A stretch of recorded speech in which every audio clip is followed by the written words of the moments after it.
Olá, bem-vindos a esta sequência de vídeos sobre probabilidades e estatística de nível universitário, em que eu vou seguir em detalhe o programa do Instituto Superior Técnico.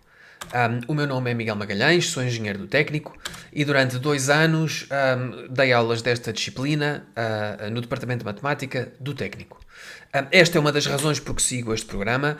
As outras razões, igualmente importantes, é que este programa é muito extenso e a minha experiência enquanto explicador é que em outras universidades portuguesas ou seguem um programa igual ao do técnico ou seguem o programa do técnico menos um par de capítulos.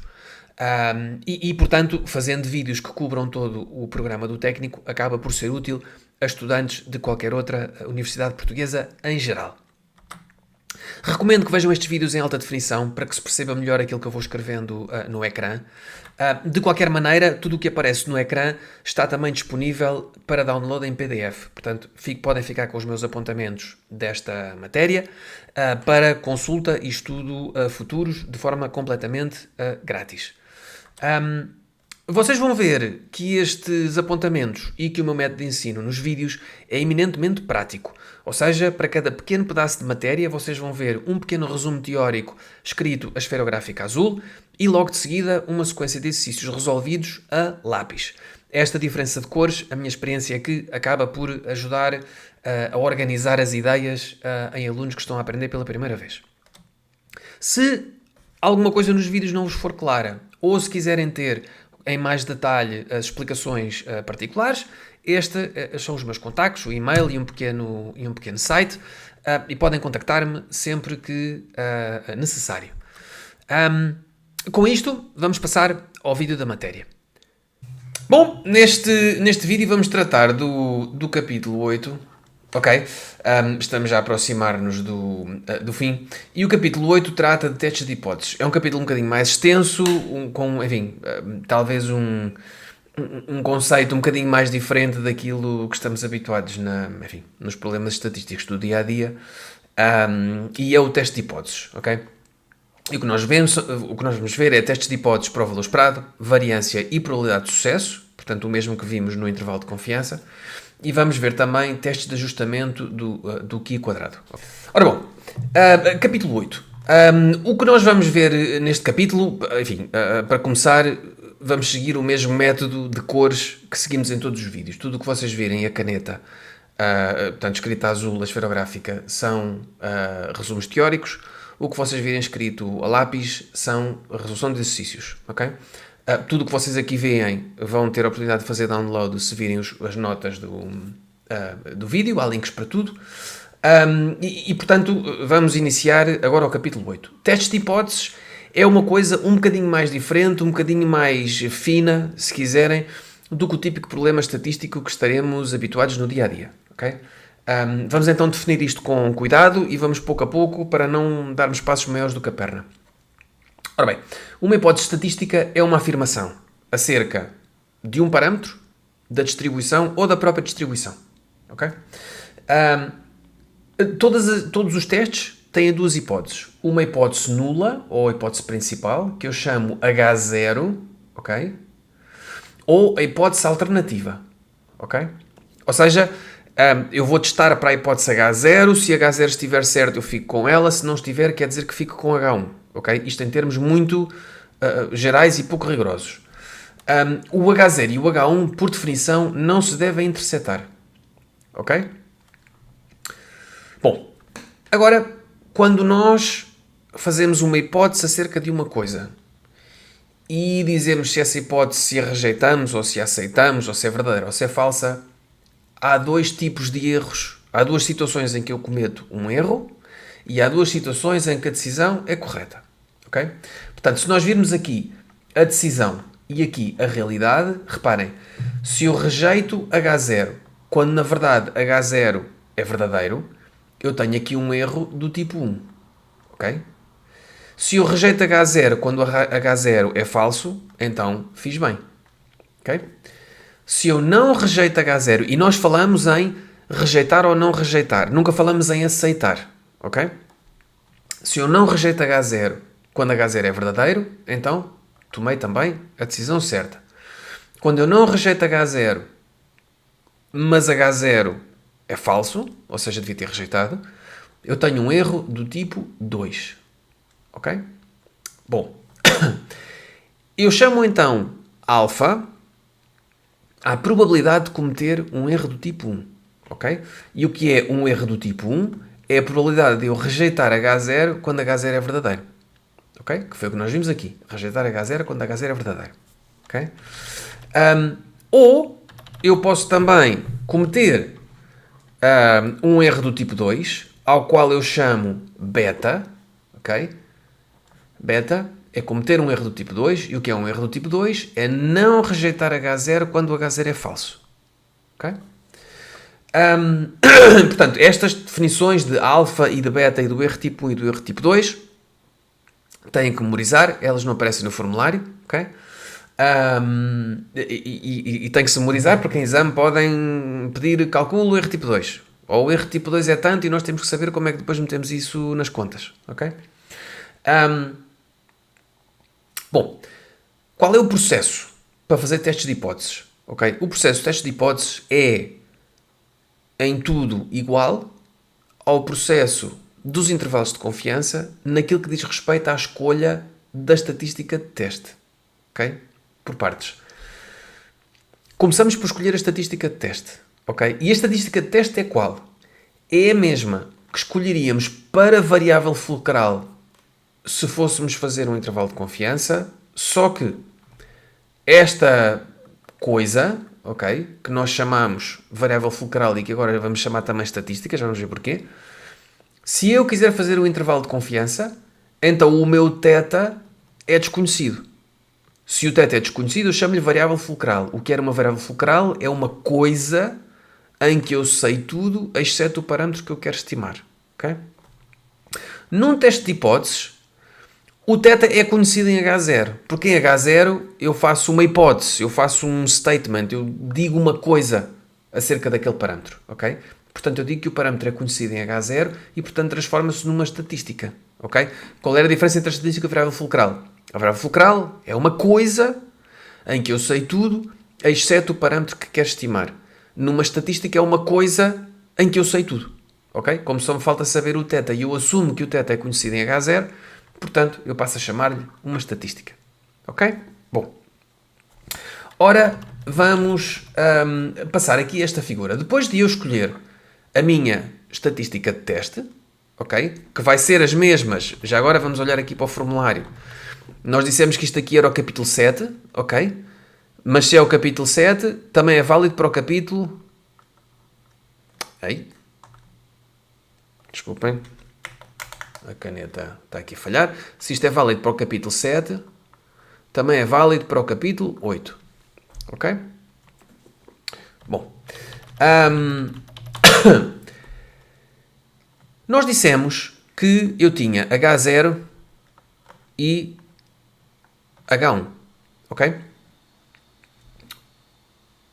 O H0 vai fazer com que a variável fulcral se transforme numa estatística, porque eu assumo que sei, eu faço coisas condicionadas a H0, ou sabendo H0. Ok?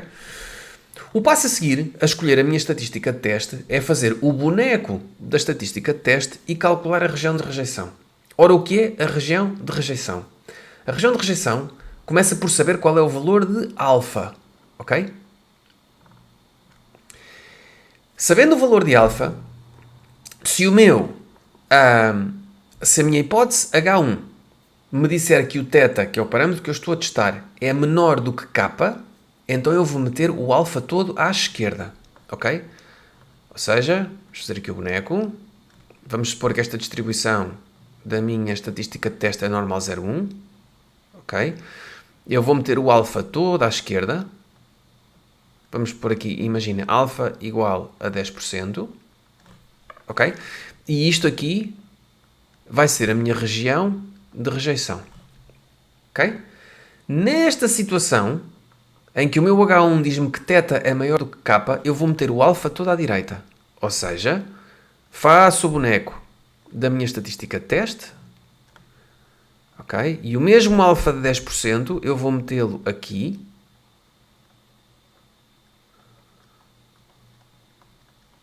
Ok? E daqui até mais infinito vai ser a minha região de rejeição.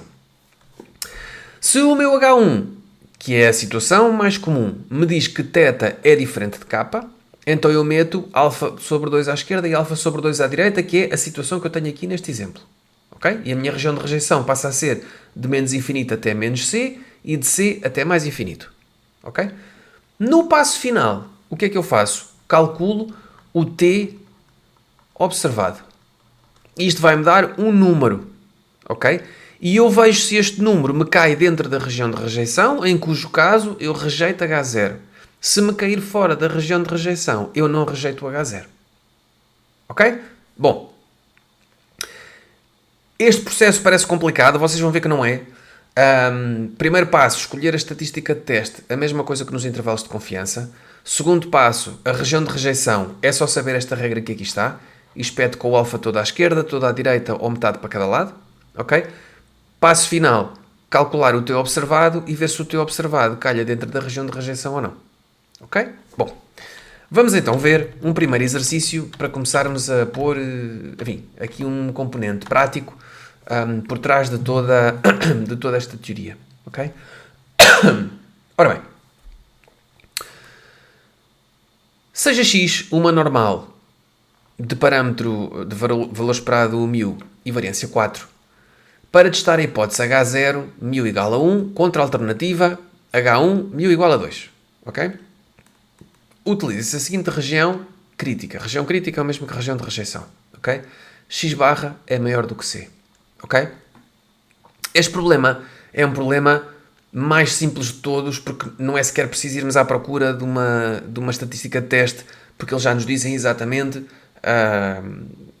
como é que se testa e como é que não se testa. Ok? Portanto, é um problema muito fácil, não é deste tipo de problemas que costuma ser em exame. Vamos começar aqui pelo mais fácil, para nos habituarmos aos conceitos pouco a pouco. Ok? Bom, o que é que eu estou aqui a fazer? Eu tenho sempre um H0 versus um H1, eles dizem-me quais são. O H0 é o μ igual a 1 e o H1 é o μ igual a 2. Ok? E eu recolhi uma amostra de dimensão n igual a 25. Ok? Para esta amostra de dimensão 25, determine C de modo a que o alfa seja 0.1. Ok? Então, vamos passo a passo. O que era o alfa? O alfa era a probabilidade de rejeitar H0 quando o H0 é verdadeiro. Ok? Como é que eu transformo isto em contas? Ok? Dizem-me aqui que rejeitar H0, ou seja, a região de rejeição, é quando o x barra é maior do que C. E, portanto, eu ponho aqui x barra maior do que C. E o H0 ser verdadeiro é μ igual a 1. Ok? Bom. Se o x é normal, o x barra vai ser normal também. Como é que eu faço contas com uma normal? Passo para normal 0,1. Como é que eu faço isso? X barra menos o valor esperado a dividir pela variância. Ok? Agora, eu tenho que calcular qual é o valor esperado de x barra e qual é a variância de x barra. Ora, nós sabemos que o valor esperado de x barra é igual ao valor esperado de x, que é igual a μ.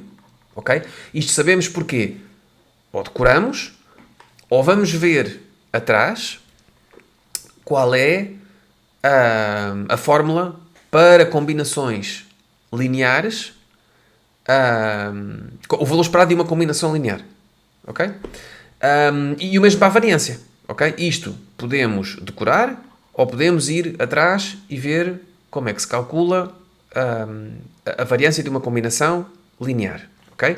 Eu posso pôr aqui, mas vocês podem ver atrás o valor esperado de AX mais B é igual a A, valor esperado de X mais B, e a variância de AX mais B é A ao quadrado variância de X. Ok? Bom,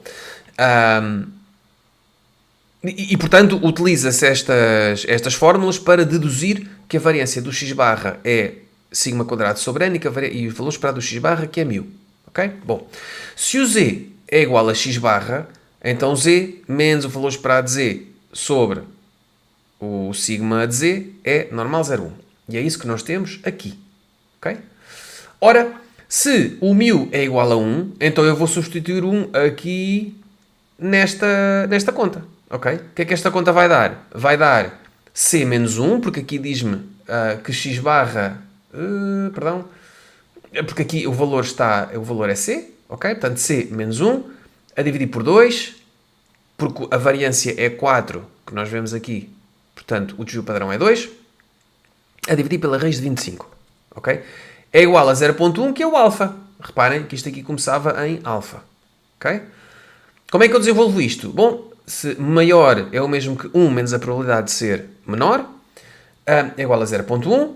Isto que aqui está é o φ de C menos 1 sobre 2 a dividir pela raiz de 25, ok? E este 1 passou para aquele lado e, portanto, isto fica 0.9, ok? Então, C menos 1 a dividir por 2 quintos, em que o 5 é a raiz de 25, é igual ao φ menos 1, 0.9, ok?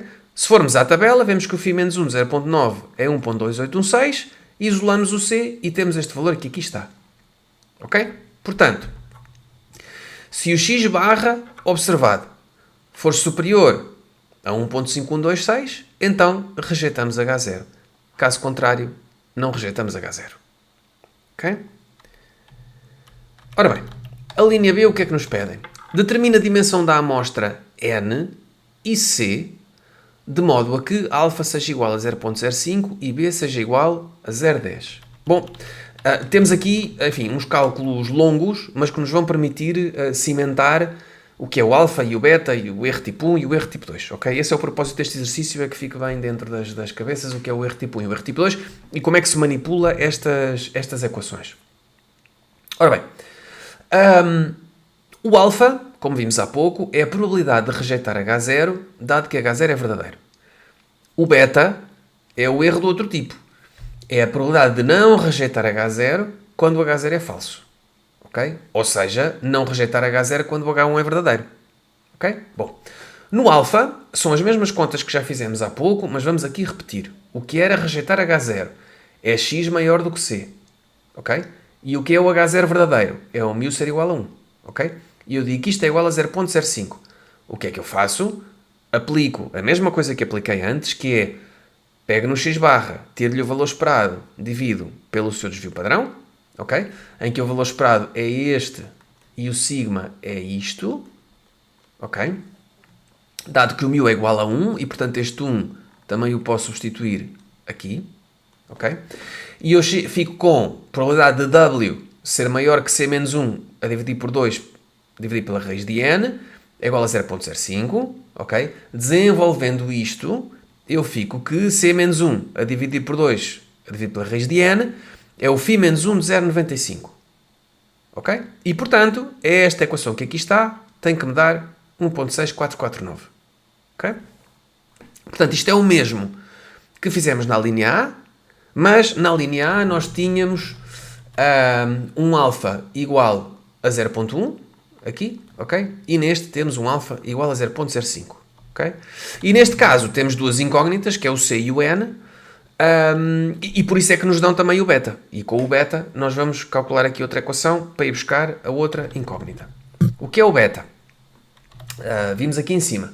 É a probabilidade de não rejeitar H0 quando o H0 é falso, ok? O que é não rejeitar H0? É quando o x barra é menor do que C. Porque eles diziam-nos que a região de rejeição era x barra ser maior do que C. Ok? Portanto, não rejeitar H0 é cair fora da região de rejeição e, portanto, é quando o x barra é menor do que C. Ok? Dado que o μ é igual a 2.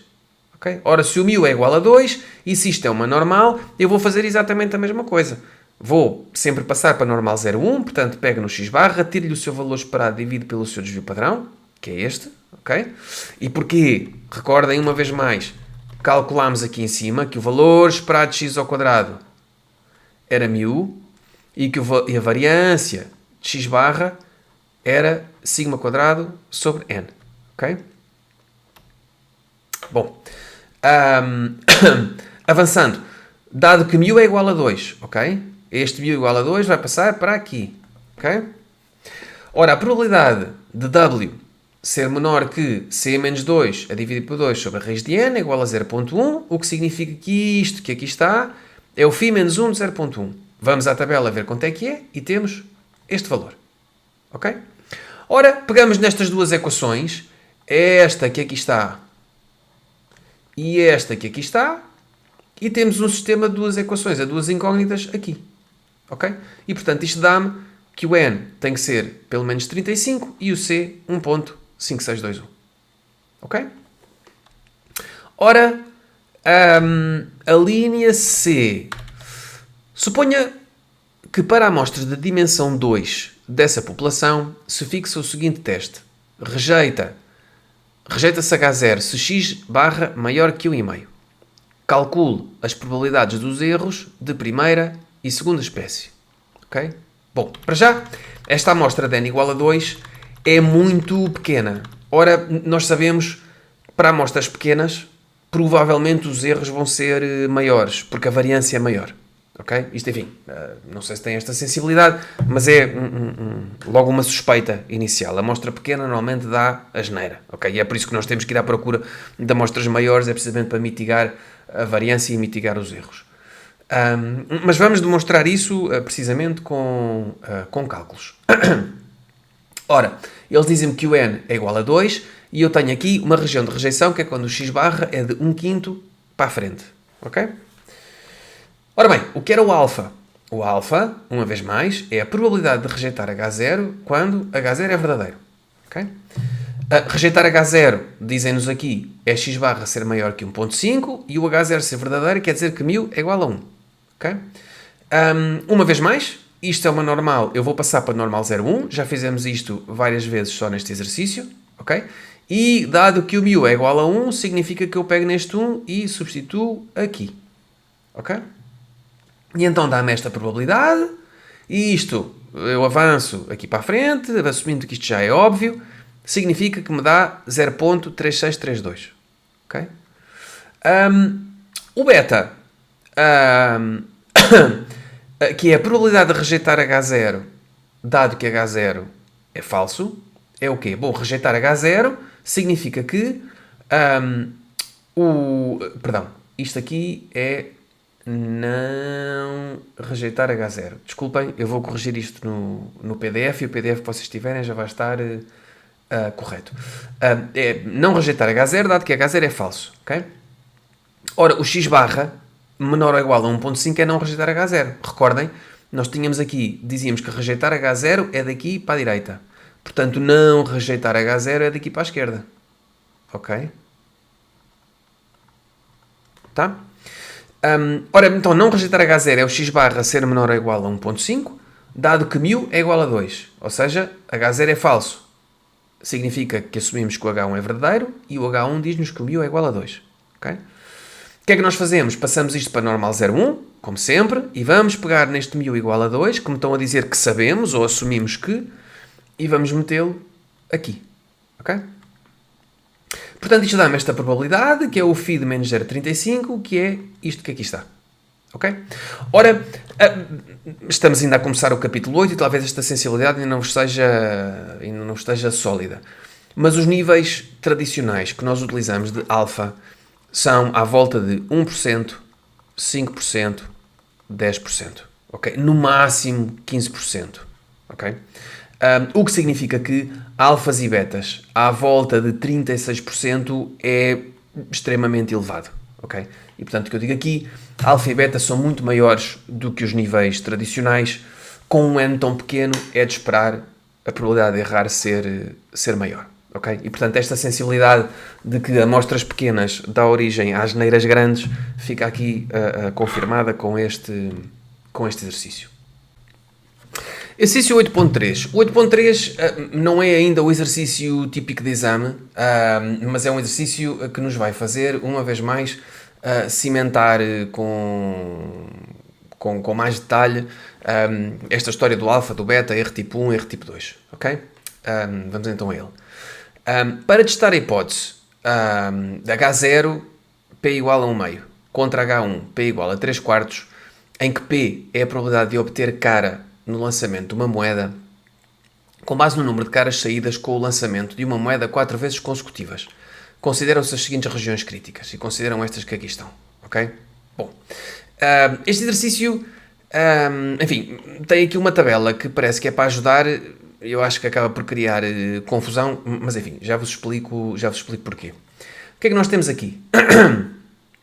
Temos um H0, que é a probabilidade de sair cara ser 1/2, e um H1, que é a hipótese alternativa 3/4. Ora, se P é a probabilidade de sair cara e X é o número de caras obtidas em 4 lançamentos, então o X segue uma binomial de N igual a 4 e probabilidade de sucesso P. Ok? E define-se estas regiões de rejeição aqui, ou seja, eu faço a minha prova 4 vezes seguidas e consoante uma certa região de rejeição eu vou rejeitar ou não rejeitar o H0. Okay?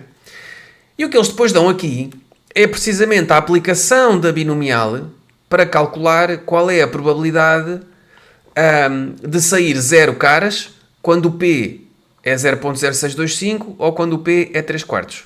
Ok? Qual é a probabilidade de sair uma cara quando o P é 0.25 ou quando o P é 1/2 dá-me 0.25, quando o P é 3/4 dá-me 0.0469. Bom, enfim, permite que não tenhamos que estar a fazer várias contas com a binomial, mas a tabela, enfim, não sei se está bem explicada, pode ser um bocadinho confuso, vocês julgarão. Ora bem, o que me pedem então é, calculo com base nos valores da tabela seguinte, que não é precisa porque nós sabemos que isto é uma binomial e sabemos fazer a conta, os erros de tipo 1 e tipo 2. Ora bem, com a região de rejeição C1, que é esta, sair 2, sair 3 ou sair 4, o alfa é a probabilidade de rejeitar H0, dado que H0 é verdadeiro. Okay? O que é que isto quer dizer? Rejeitar H0 é o X ser igual a 2, ou igual a 3, ou igual a 4, dado que o P é 1/2. Okay? Como estes valores são disjuntos, eu sei que a probabilidade da reunião é igual à soma das probabilidades. Portanto, isto é igual a x igual a 2, dado que P é igual a 1/2, mais x igual a 3, mais x igual a 4. Ok? Podíamos calcular estas probabilidades pela binomial, como eu disse há pouco, ok? Mas, como temos aqui a tabela, aproveitamos os valores da tabela, metemos aqui e o resultado dá 0.6875. Ok? O beta é o quê? A probabilidade de não rejeitar H0, dado que H0 é falso. Se H0 é falso, utilizamos o H1. Ok? O que é não rejeitar H0? Ora bem, nós vimos que no caso do C2, isto era a região de rejeição, do C1, ok? Isto é a região de rejeição. Portanto, não rejeitar é o X sair 0 ou sair 1, ok? Que é o que temos aqui. Não rejeitar H0 é X igual a 0 ou X igual a 1. E H0 ser falso significa que eu utilizo o H1 e, portanto, P igual a 3/4, ok?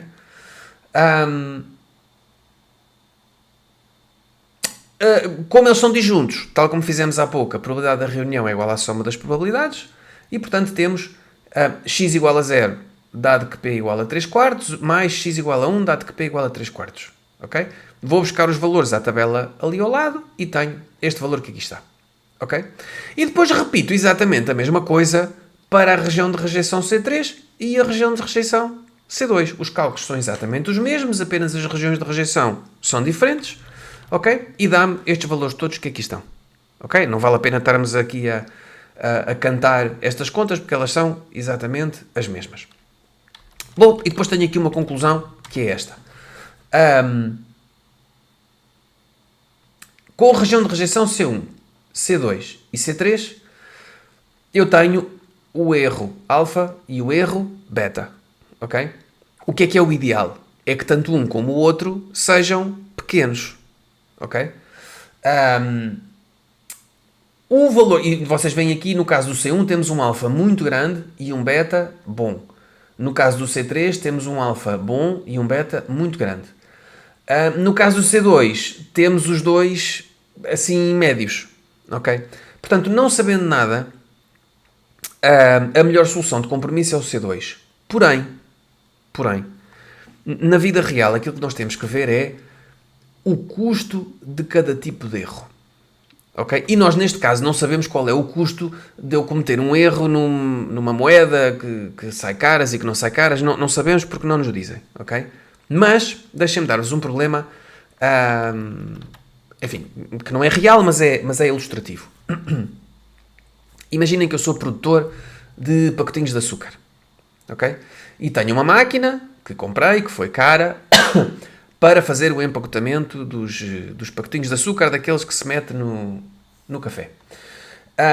Os pacotes é suposto ter 10 gramas, ok? Mas eu faço um teste de hipóteses em que eu digo que o meu H0 é que o μ é 10 gramas e o meu H1 é que o μ é menor do que 10 gramas.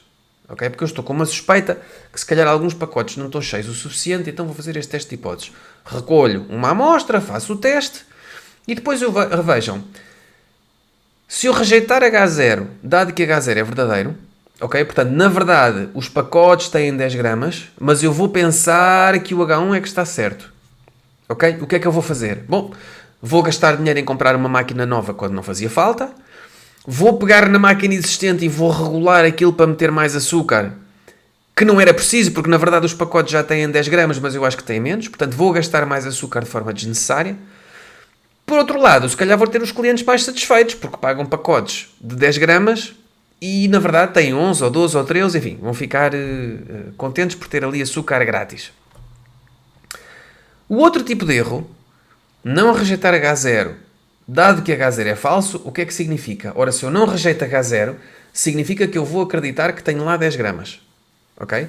Mas, aliás, deixem-me mudar aqui as cores disto. Ok? Que é para isto não fazer confusão. Nesta, eu não vou rejeitar H0, portanto vou achar que isto é verdadeiro. Ok? Mas o H0 é falso. Portanto, este é que é a verdade está aqui. Ok? O que é que isto significa? Eu vou achar que está tudo bem, que os pacotes de açúcar têm 10 gramas, mas na verdade têm menos. Ok? Do lado bom, eu vou estar, apesar de não ser de propósito, vou estar a gastar menos açúcar. Portanto, vou fazer mais lucro por pacote. Mas os clientes, se calhar, vão ficar insatisfeitos, porque vão começar a ver que os pacotes estão pouco cheios e vão começar a reclamar ou a desistir e comprar outra marca. Ok? Bom, portanto, aqui é um exemplo, enfim, um bocadinho básico e se calhar é realista, mas é uma boa ilustração que é para nós pensarmos. Ok, há o erro que eu defino e eu sei que um erro bom é à volta de 5% e que 30% é muito, 60% é completamente fora de questão, mas qual é o custo? Ok? Pode haver erros que tenham um custo pequeno e pode haver pequenos erros que tenham um custo muito grande. Ok? Bom, vamos então passar à frente. Ora bem, 8.4. E aqui já vamos começar em exercícios mais dos típicos que costumam sair em exame mais frequentemente. Da produção diária de determinado fertilizante, tiraram-se 6 pequenas porções que se analisaram para calcular a percentagem de nitrogênio. Okay? Os resultados foram os seguintes. Estes que aqui estão. Okay?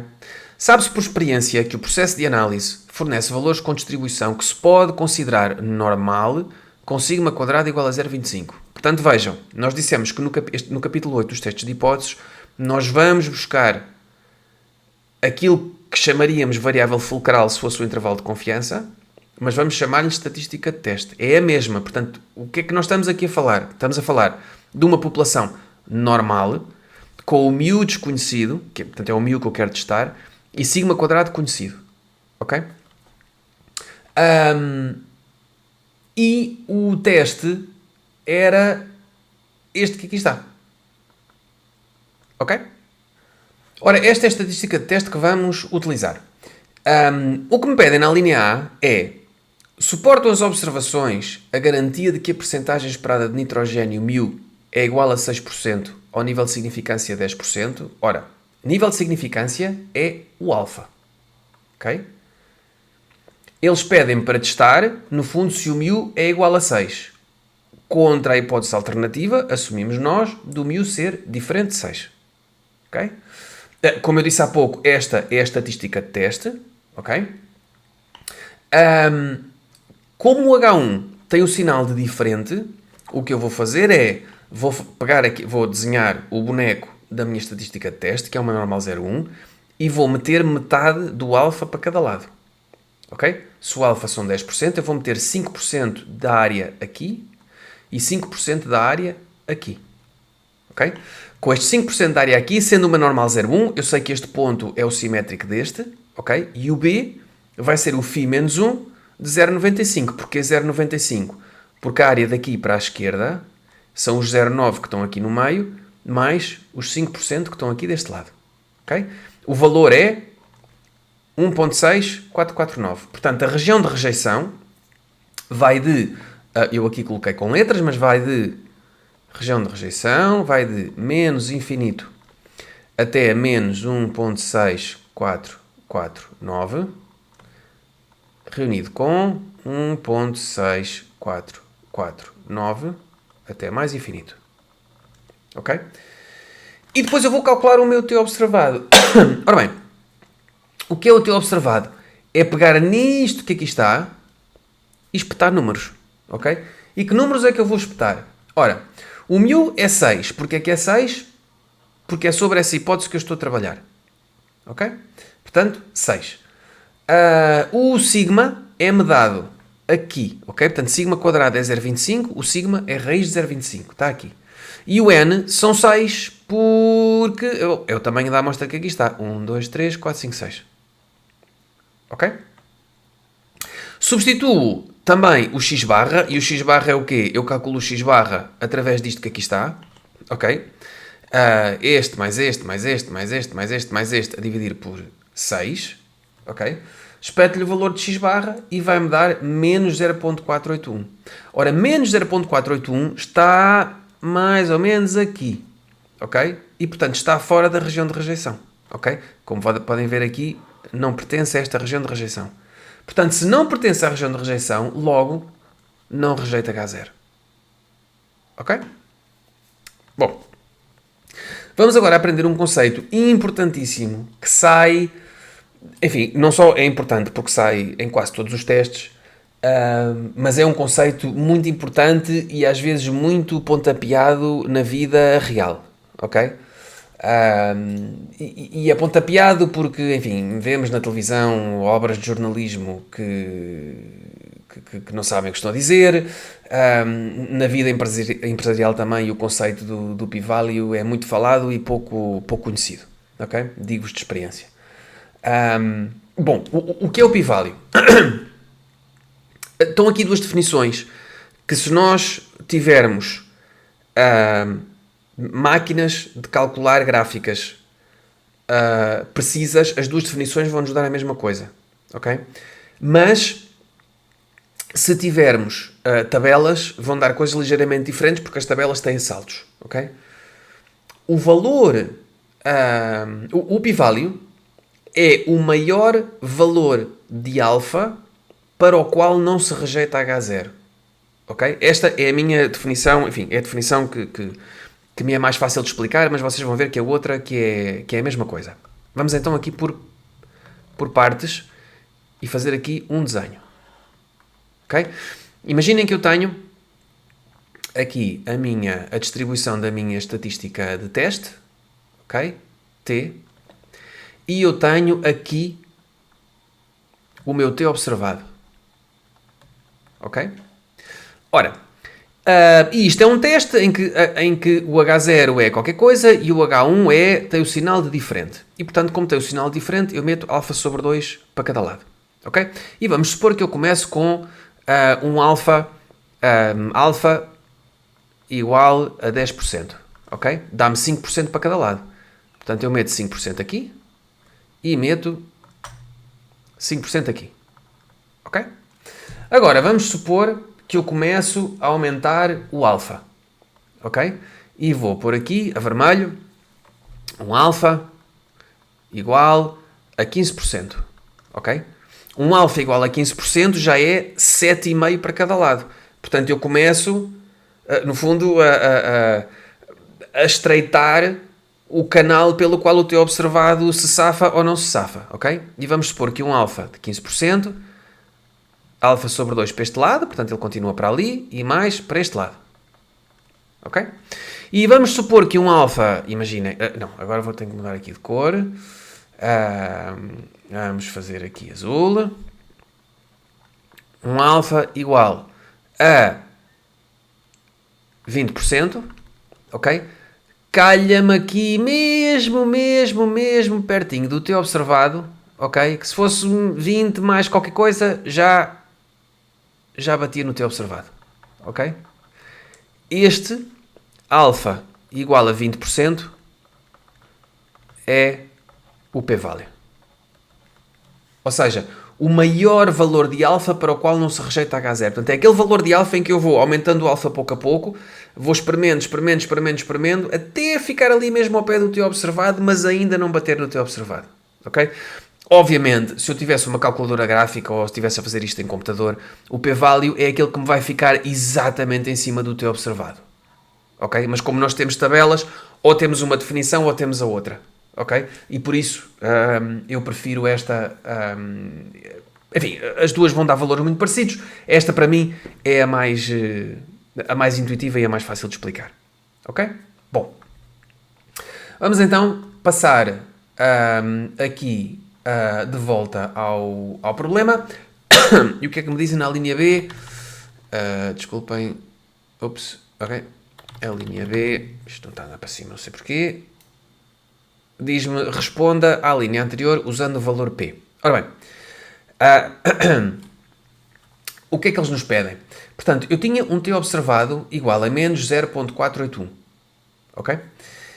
E então o que eles me pedem é, utilizando o p-value, o que eu vou ter que procurar é qual é o valor de alfa para o qual, o maior valor de alfa para o qual eu estou quase a rejeitar H0, o T observado, mas ainda não.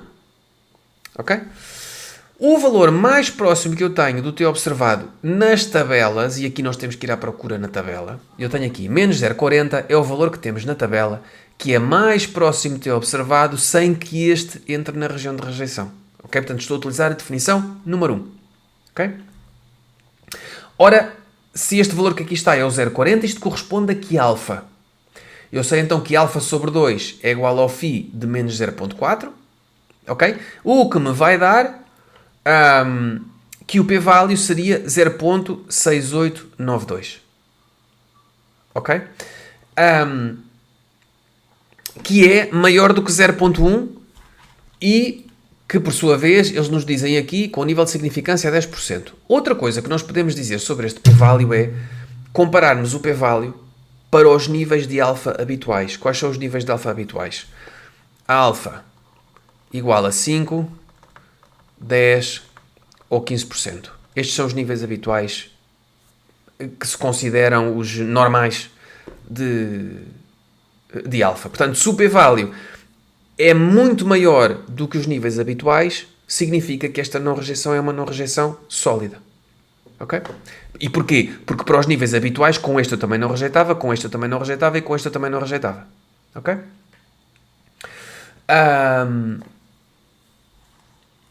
Avante. Exercício 8.5.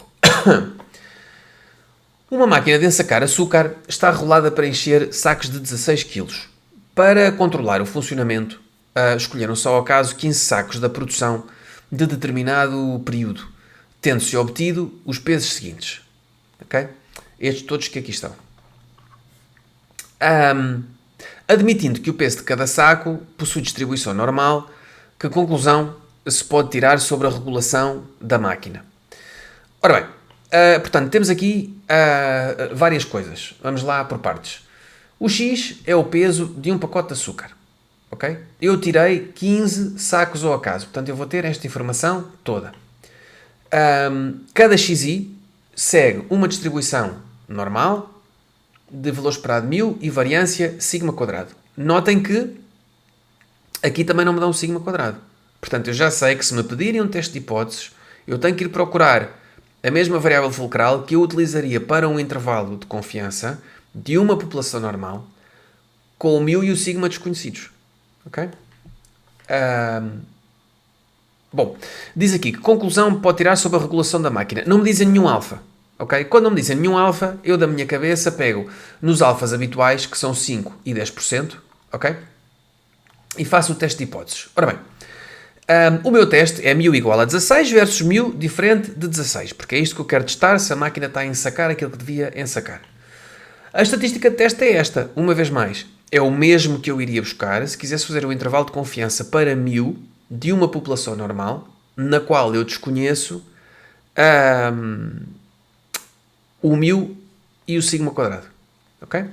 E qual é esse teste? É este que utiliza aqui o S, ok? Que tem uma fórmula no formulário, portanto isto é a variância amostral. e segue uma distribuição T de student com n-1 graus de liberdade. Okay? Como o meu n é igual a 15, isto vai ser uma T de student com 14 graus de liberdade. Okay? E quando me pedem para fazer com alfa igual a 5%, como o H1 tem o sinal de diferente, eu sei que vou ter que dividir o alfa para os dois lados. Ok? Portanto, numa das situações eu vou meter 2,5 e 2,5. Nesta situação com alfa igual a 10%, eu vou ter que meter 5% deste lado e 5% deste lado. Ok? Nestas duas situações, indo à tabela de T de student com 14 graus de liberdade, eu tenho este valor e este valor. Ok? Bom, o T observado é menos 2.037, ok? E então, o que é que eu tenho? Ora, no caso dos 5%, a minha região de rejeição vai de menos infinito até menos 2.145 e depois de 2.145 até mais infinito. Ok? No alfa 10% era esta aqui, portanto vai desde menos infinito a menos 1.761 e de 1.761 até mais infinito. Ora, nesta situação, o T observado está fora da região de rejeição. Se eu aumento o alfa, o T observado, já a região de rejeição vai ser maior, ali o espaço de não rejeição vai ser mais curto, já o T observado me cai na região de rejeição. Ok? Portanto, eu não rejeito H0 para alfa igual a 5%, e se alfas forem menores do que 5%, obviamente também não. E rejeito H0 para alfa igual a 10%, e obviamente se o alfa for ainda maior, vou rejeitar também. Ok? Avante. A linha B, o que é que pediam? Que evidência fornece a concretização de S ao quadrado sobre a hipótese sigma quadrado igual a 0,25? Ora bem, o que me estão aqui a pedir é o seguinte. Pedem para testar se o sigma quadrado é igual a 0,25 contra não ser. Okay? Para eu fazer um intervalo de confiança para a variância de uma população normal, em que a variância é desconhecida, obviamente, a variável fulcral que eu utilizaria para fazer o intervalo de confiança era esta. Portanto, é a mesma que eu vou utilizar para aqui. Okay? Com um alfa... Calma. Ok. Portanto, o que eu vou ter que fazer é... como aqui está um sinal diferente, vai metade do alfa para cada lado. Okay? E eu consigo já calcular o T observado, que é aquilo que eles me pedem. Com aquela concretização do S ao quadrado, o que é que se pode concluir? Ora, espetando aqui o S ao quadrado, espetando aqui o N e espetando aqui o sigma quadrado, que está aqui no H0, eu tenho um T observado igual a 1.288. Ok? Mas neste teste aqui eles não me dão um alfa. Quando não me dão um alfa e me pedem para tirar alguma conclusão, o que é que eu faço? Tenho que calcular o p-value. Ok? Bom. O que é calcular o p-value? É vamos aumentando o alfa até o T observado cair na região de rejeição. Ou até estar mesmo ali fora, mas só um bocadinho. Ok? Recordem, o p-value é o maior valor de alfa para o qual não se rejeita H0. Ora bem, pela tabela desta distribuição, se o A for 2.697, o alfa sobre 2 é isto, o que significa que é um alfa de 0,1%. Ok? Para valores de alfa maior ou igual a 0,1%, já se rejeita H0. Ok? Reparem, os níveis de significância normais são alfa igual a 5%, ou 10%, ou 15%. O que eu estou aqui a dizer é, com 0,1% já se rejeita o H0. Portanto, se com este valor tão pequenino já se rejeita o H0, aquilo é mesmo para rejeitar. Ok? Ou seja, para os níveis de significância habituais, rejeitamos H0. Esta, enfim, é a frase matematicamente mais bonita para se meter em exame. Ok? Ora bem, uma empresa fabricante de lâmpadas considera que a sua produção é eficaz se a probabilidade de se selecionar ao acaso uma lâmpada não defeituosa for de pelo menos 90%. Ok? Para verificar a qualidade da produção de lâmpadas, foi efetuado um teste a 200 lâmpadas, tendo-se verificado que 24 tinham defeitos. A que conclusão deve chegar o estatístico da empresa? Ora bem, estão aqui a pedir-nos para testar uma proporção. O que é que nós tínhamos para intervalos de confiança de uma proporção? Dissemos, se forem ver o vídeo do capítulo 7, que a variável fulcral para intervalos de confiança de uma proporção não está no formulário. Ok? Portanto, se não está no formulário, tinham duas opções. Ou bem decoravam, ou bem deduziam. Ok? Eu tendo a deduzir e, portanto, ora vai uma, ora vai outra. Ok? Bom. O que é que nós temos aqui então? Se X for uma lâmpada defeituosa, ok?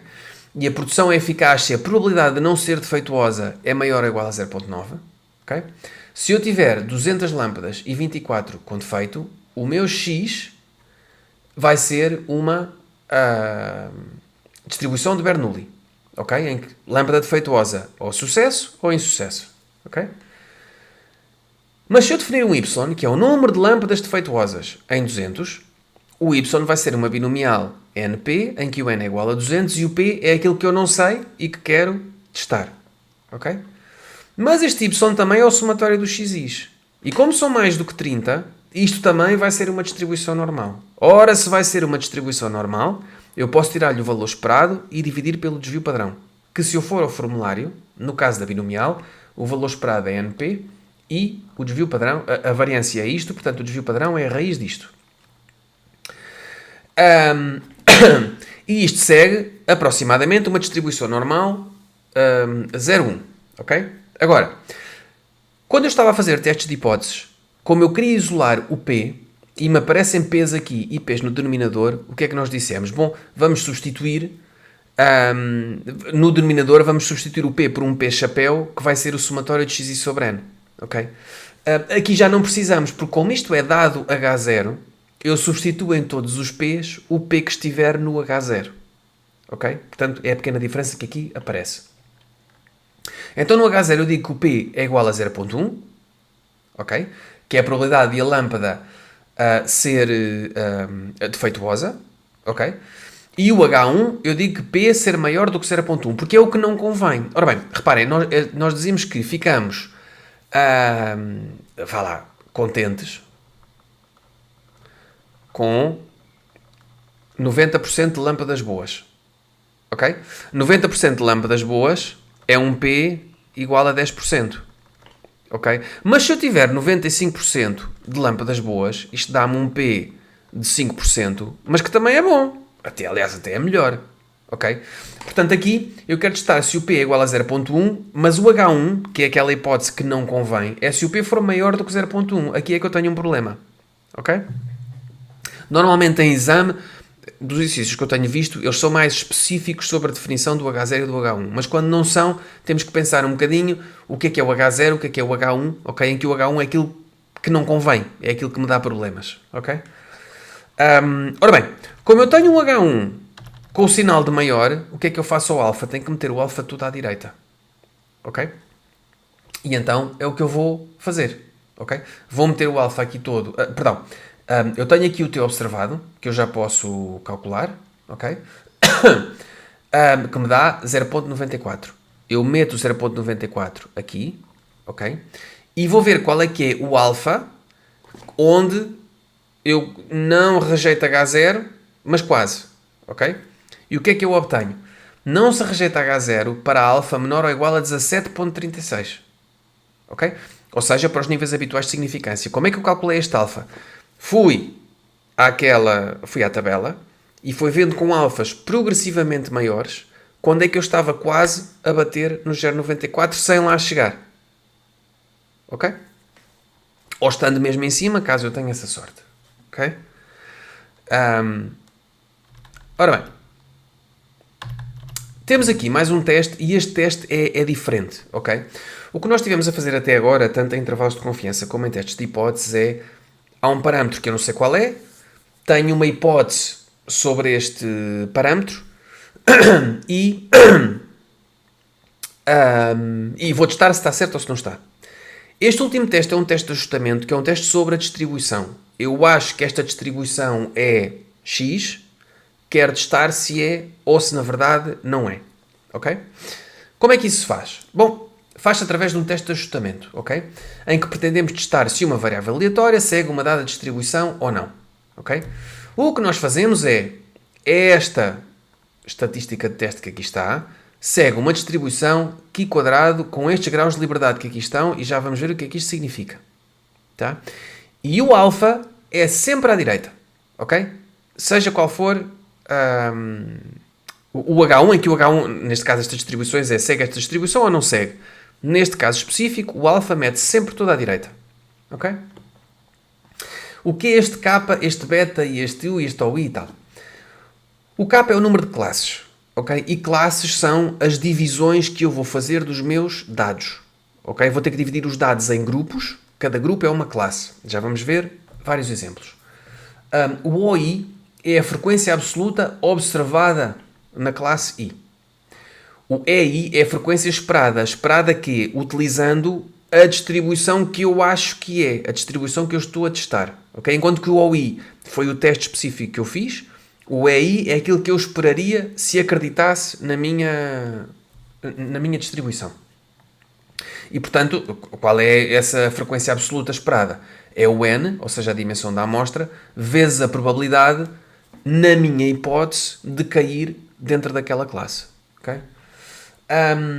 O beta é o número de parâmetros estimados. Okay?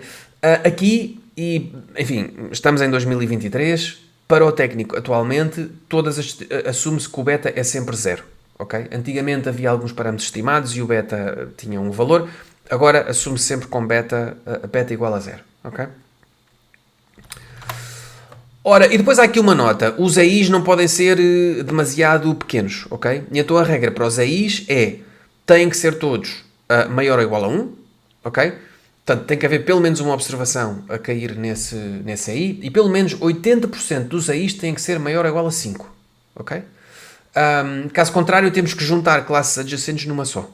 Ok? Esta regra dos 80% pode variar de autor para autor. Ok? Portanto, verifiquem na vossa faculdade qual é a regra que utilizam. Ok? Vamos chegar isto aqui um bocadinho para a esquerda para se ver o problema todo. Ora bem, uma empresa agrícola tem uma estação agronómica experimental onde produz novas variedades de ervilhas. Uma amostra sobre as características das ervilhas resultou em 310 ervilhas amarelas e de casca macia, 109 amarelas de casca dura, 100 verdes de casca macia, 37 verdes de casca dura. Numa experiência semelhante, Mendel, através de um modelo matemático simples, previu que o resultado seria isto para as amarelas de macia, este para as outras, este para as outras e este para as outras. Ok? Eu tenho isto tudo aqui sumarizado numa tabela. Serão os resultados da estação agronómica compatíveis com os resultados de Mendel para os níveis de significância de 5 e 1%? Bom, ora, o que é que nós temos aqui? Temos uma distribuição que vem do modelo teórico, ok, do Sr. Mendel, e depois temos a vida real, em que a vida real lá estavam as senhoras ervilhas, e eu fui analisá-las todas, ou fui analisar 310, e foi isto que eu obtive. Okay? Isto que eu obtive bate certo com a teoria ou não bate? Com a distribuição da teoria ou não bate? Portanto, temos aqui um teste de ajustamento. E então o que eu fiz foi, para já dar nomes às coisas, ok? Temos 4 tipos de ervilhas: amarelas de casca macia, amarelas de casca dura, vermelhas macias e vermelhas duras. Ok? E o que é que eu tenho que ter aqui? Tenho que ter o PI da distribuição teórica, ou seja, a probabilidade de cair em cada uma das classes, e eu tenho estas 4 classes que aqui estão, ok? E segundo o Sr. Mendel, estes eram os valores que ele esperava. Tenho aqui a frequência absoluta observada, ok? Que foi efetivamente o que aconteceu, ok? 310 de macias, 109 amarelas, etc. E tenho aqui a frequência absoluta esperada por Mendel. O que é que eu tenho que fazer? Tenho que multiplicar esta probabilidade pelo número total de ervilhas, ok? E o número total de ervilhas são estas, é a soma desta cangalhada toda, são 556. Portanto, este valor que aqui está é 556 vezes 56,25 ok? E etc. igual para todas, ok? O teste é o quê? Isto é a hipótese de a distribuição de Mendel e eu quero ver se isto segue a distribuição de Mendel ou se não segue, ok? Bom, o que é que eu faço? Pedem-me também para testar para alfa igual a 5 e alfa igual a 1, ok? Neste caso, o beta é igual a 0, como é para todos os exercícios atualmente no técnico, mas o k é igual a 4, o que era o k era o número de classes, ok?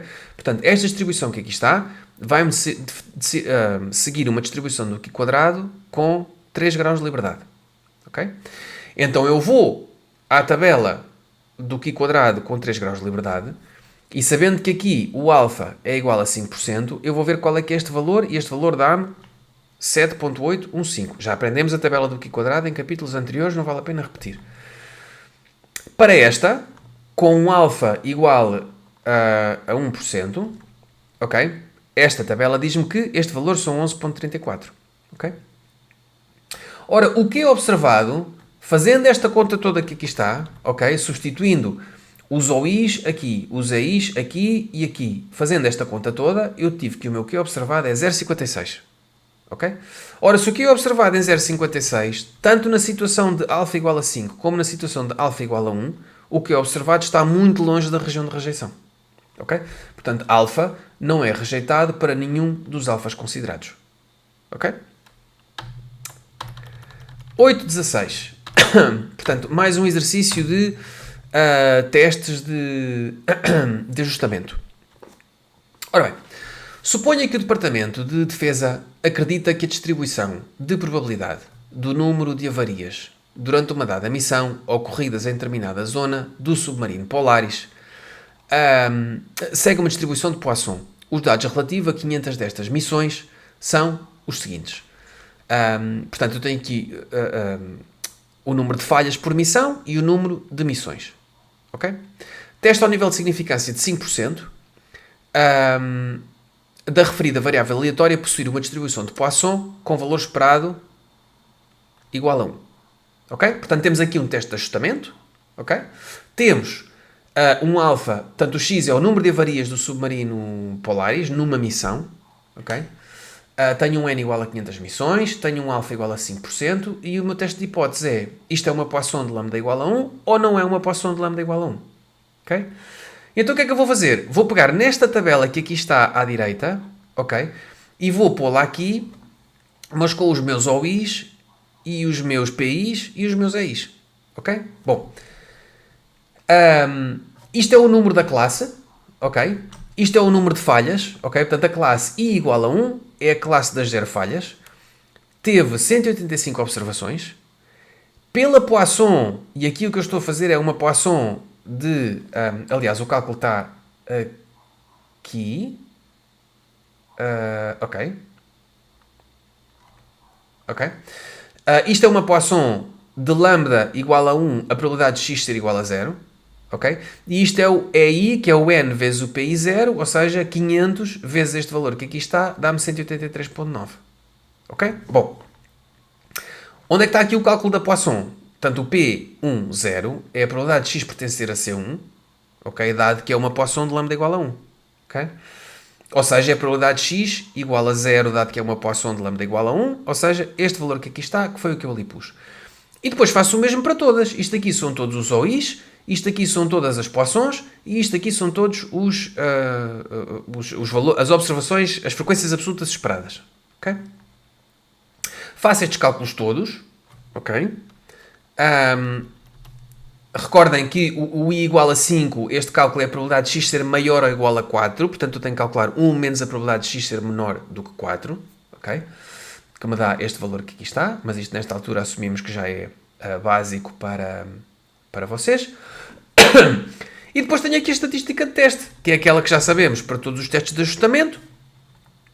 Tenho, substituindo os valores ali todos, o k é igual a 5 porque eu tenho 5 classes, o beta é igual a 0 porque é sempre igual a 0, o meu t observado dá-me 0.231. Para um alfa igual a 5%, eu vou à tabela do π² com 4 graus de liberdade, ok? E dá-me que aqui a fronteira da região de rejeição é 9.488, portanto o meu t observado está muito longe da região de rejeição, portanto não rejeitamos o H0, que me diz que isto segue uma distribuição Poisson de lambda igual a 1. Ok? Ora bem, o último exercício. A altura em metros dos indivíduos determinada da população é uma variável aleatória x. Escolhidos aleatoriamente 100 desses indivíduos e medidas as suas alturas, obtiveram-se os seguintes resultados. Temos aqui estas classes todas, ok? E este FI é a frequência observada dentro daquela classe. Teste o ajustamento da distribuição normal com valor esperado 1.675 e variância 0.29 ao quadrado. Ora, temos aqui o x é a altura, eu estou a testar que isto segue uma distribuição normal com os parâmetros que ali me deram, versus não seguir a distribuição normal com esses parâmetros. Ora bem, nota prévia.